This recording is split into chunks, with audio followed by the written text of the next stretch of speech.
All right. So here we go. So we're gonna, like I said, this should be a short talk, but maybe 20 minutes. Today we're going to talk about the Smith-Mundt Act of 1948. This is going to be a short talk, but before we talk about this, I want to set like a foundation. Okay. This is an act that President Obama canceled or repealed. But before we talk about this, I want to talk a little bit about Obama. Now, I don't know if I tell you any of this stuff, but I'm going to tell you now. When Obama was president, when he became president, actually, when he was running for president, before Mom and me used to live in Chicago, right? Bless you. Mom and me lived in Chicago, and at the time, Barack Hussein Obama was the congressman or was a senator, I believe, for Illinois. So he was one of our senators, and everybody back at the time, he started running for president, and we weren't sure what to think of him. At the time, though, we knew we hated George Bush because he was destroying the country. He was starting wars all over the world. He was annihilating the country. There were stores everywhere around us that were closing, going out of business. Stores that had been around forever were closed down and going out of business. So we're like, oh my God, this guy is destroying the world. We hate this guy. That was George Bush.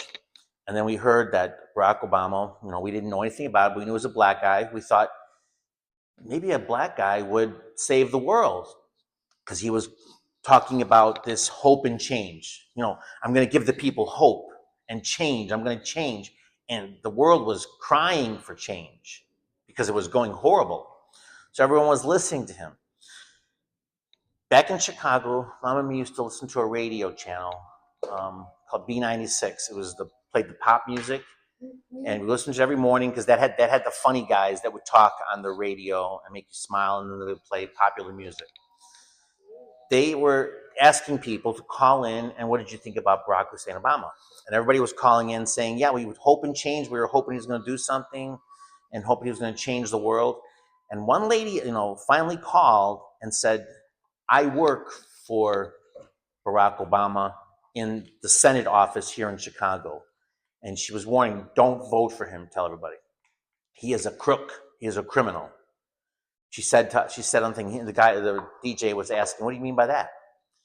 And Mom and me perked up and like, what's going on? And the lady said, somebody will come into our office every day with a suitcase or a briefcase full of money for a bribe, and he'll take it, and he'll make his policies and decisions based on the bribe of the day. And the DJ immediately clicked the button and cut her off. And Mom and me were like, what? And then we're like, but the DJ cut it off, and the DJ said, let's ignore that call. And Mom and me were like, all right, because we were so brainwashed that George Bush was so horrible that we wanted the hope and change. You know what I'm saying? Yeah. So we didn't vote for him, but we didn't vote for George Bush. We didn't vote because we didn't think our vote mattered anymore. Because everybody who got elected was a horrible jerk. Everybody. So we didn't vote.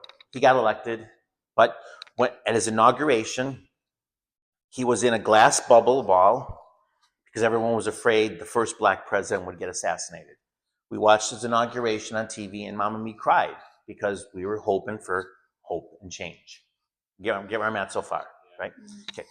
The first thing he did when he became president, I think I told you guys about this. Remember I told you? What's the first thing he did when he became president? About light bulbs. Yeah. Remember that? First thing he did when he became president is he made all light bulbs in the world illegal except for the one that was made in China. There was a light bulb that was a curly Q like that. It was like a fluorescent light bulb, and it was made in China. He made all the light bulbs illegal in the world to be sold in the United States except for that one. Everybody wondered why. He said it was conserving energy. It was an energy conserving thing. And at the time, the light bulb was cheap. I think it was like 50 cents a light bulb. So everybody said, light bulb is cheap. If it'll conserve energy, we'll do it. Everybody agreed. A year later, that light bulb became $3 or $4 per light bulb. And everybody discovered that it was a scam because remember how we talked about yesterday? Let's say this real quick. If you want to get into the pile of trillions of money, you have to make deals and scams, especially with companies that are outside the US. He made a deal with a company in China. I'll make this light bulb legal, the only light bulb legal in the United States, giving you the absolute monopoly on the market. You're going to sell them first cheap. Once the other light bulbs are banned, I don't care how much you charge for it. Obama got a commission from China on those light bulbs. The second thing Obama did was to create Obamacare. We talked about that yesterday. Obamacare. Obamacare sounded nice.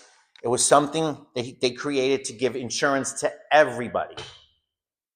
The problem is when if you were black, Muslim, illegal immigrant, or didn't have a job, you got it for free. Full coverage, 100%. Mom and me weren't Muslim, we weren't illegal immigrants, we weren't black, and we were working. So we had to pay for it. He made it so you have to get it, or you would be fined penalties on your taxes. So he made it legal, you have to get it. Okay? Mom and me, for this insurance, had to pay $1,300 a month for the family, for the 5 of us. And you guys were babies at the time, so you didn't go to doctors. Mom and me don't go to doctors. $1,300 a month. Everybody else, Muslims, illegal immigrants, black people, people that didn't have jobs, got it for free. Why do we have to pay $1,300 a month? Because we had to pay for everybody else who was getting it for free.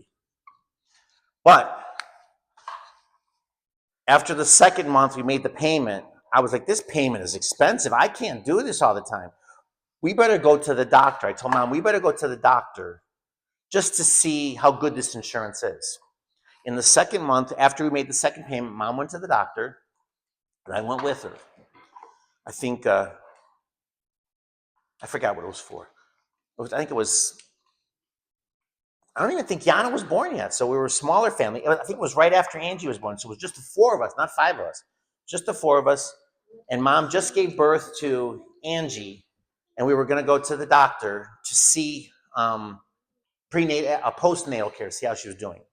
So we went to the doctor, and Mom gave her Obamacare insurance card to the doctor's office. The lady at the desk called, was when you're working at the medical office, before they take you as a customer, they have to check your insurance card to see what the coverage was. They made a phone call to the insurance company, to the Obamacare hotline, and when she got off the phone, she laughed. And then she turned to us, threw the card on the counter, and says, "This isn't really insurance, this is junk." And we were like, "What do you mean?" She told us, "Your card only covers 60% after a $5,000 deductible. And after that, and after you pay the $5,000 deductible, we'll only pay 60%. You got to pay 40%. We were like, what? We were told it was supposed to be full coverage. They laughed. They said, "No, you didn't get that. You don't get that because you're paying for it. These guys get the free one, the full coverage." We were like, "That's not insurance at all." That's why she laughed at us. She told us at the doctor's office, all you have to do, you don't need this. All you have to do is tell us you don't have insurance, and we'll give you 70% off, no deductible. So the discount the doctor's office gave, if you came in and said, "I don't have insurance," was better than the coverage we had with Obamacare. And we were like, "You got to be kidding me." What do you think I did the next month? I canceled it. I'm not paying $1,300 a month for nothing. I was getting raped by this guy. I'm not going to tell everything he did. This was just to get to a point that I want to talk about now, the Smith-Mundt Act. Okay? Let's erase this for now, just so you can see that. But history will show, and if we ever do a talk on it, I'll list a million things. I'll list hundreds of things that he did that led him to become probably the worst president the United States has ever had. But this is one I want to talk about now because this is one that's affecting us now. The Smith-Mundt Act of 1948. Now, why are we talking about 1948? Huh? You've heard of this? Do you know anything about it? I don't remember. I just remember the name. You might have heard the word. Okay, because a lot of people are talking about it now, and they're talking about they have to fix this right away because something horrible is going on with the world. Well, anyways, the Smith-Mundt Act was it started in 1948. 1948, what was going on in 1948? Big around the whole world. World War II. During World War II, propaganda was going around the whole world. What's propaganda? It's posters, kind of like posters, like advertisements for war, like. Kind of.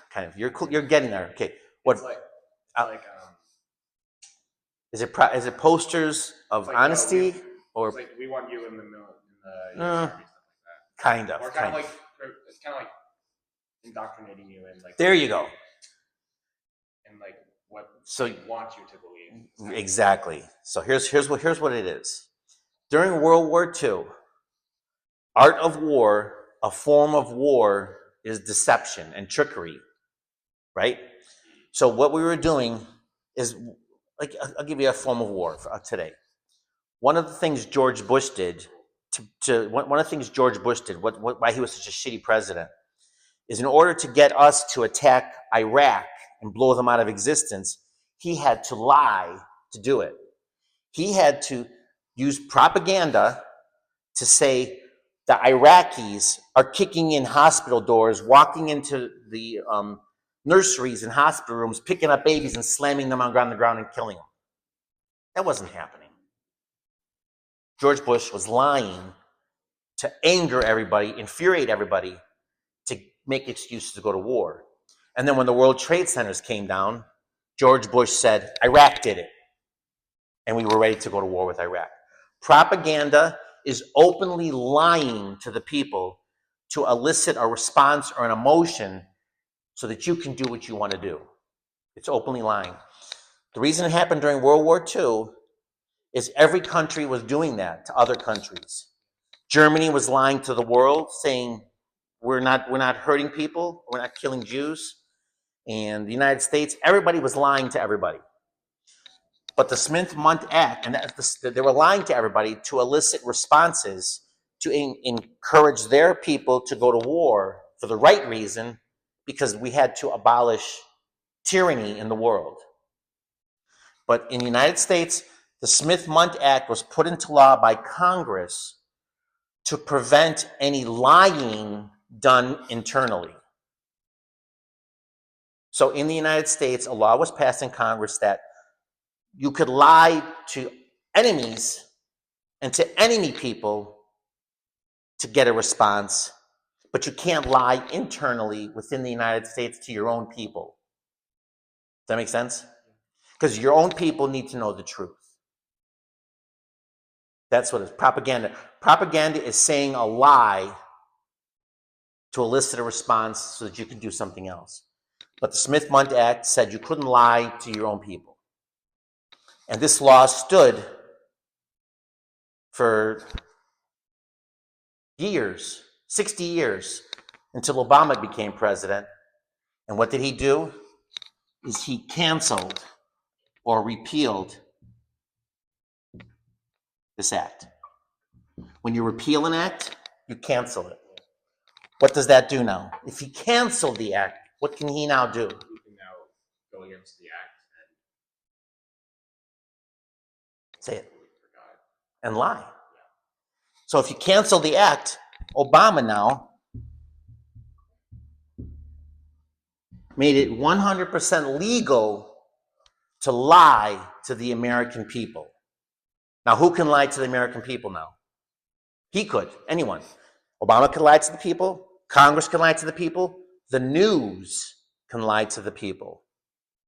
Now you got all the news channels saying something, openly lying to the people, legally lying to the people, and they can't be held accountable. So when they say something like, Trump's a rapist, a murderer, he did this, he did that, they can actually say that legally because they're legally allowed to lie now. And the colleges can teach people absolute lies. There's more genders than boy and girl. They can lie and say, yeah. So what this did is this started on a massive downfall to destroy the world, especially internally within the United States, because now everyone can lie to the people and give them a false illusion of how the world was. And then when Donald Trump became president, see, most people didn't know this was going on because this was kind of done in secret. So we didn't know this was going on. All we knew was the news was saying something, and we all believed it to be true. Colleges were teaching a certain thing, and people believed it to be true. Then Trump became president in 2016, 2017, and one of the very first things he started talking about was fake news. And everyone at first didn't get what he was talking about. What do you mean fake news? What's that? Fake news. Fake news. The news is lying to you. The news is lying to you. Everyone was like, really? They're lying to us? What are they doing? They're lying to us? He kept saying over and over in every speech he gave, the news is fake news, fake news, fake news. They're lying to you. They're lying to you. Then people started looking stuff up, and that's when all of us discovered this, the Smith-Mundt Act of 48, which forbid lying to the people, and Obama canceled it to openly lie to us. Why would he cancel this law? Remember, he is one of the biggest triangle people. He's probably towards the top here on the pew.